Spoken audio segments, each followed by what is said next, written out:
একটি hair tonic যা চুল পড়া বন্ধ করায়, চুল সিল্কি করে এবং চুলের গ্রোথ আপনার বাড়াবে। আপনাকে নিতে হবে কি, বাদাম তেল। বাদাম তেল নেবেন, জলপাই তেল নেবেন, আর হচ্ছে ক্যাস্টার অয়েল। এগুলো কি করবেন, 50 গ্রাম করে নেবেন, একটা কাচের পাত্রে এগুলো রাখেন। রেখে সকালবেলা স্নানের 2 ঘন্টা আগে আপনি হচ্ছে মাথায় ভালো করে লাগান। আপনার চুল নিয়ে কোনো টেনশনই থাকবে না এটা যদি লাগাতে পারেন।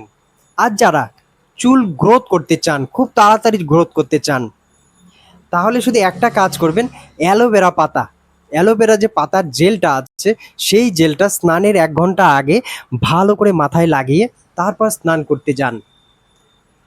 এটা শুধু 1 মাস করেন, আপনার চুলের গ্রোথ আপনি নিজেই বুঝতে পারবেন। তো এই ছোট ছোট কাজগুলো করুন এবং এর থেকে উপকৃত হন। আজকে এখানে রাখছি।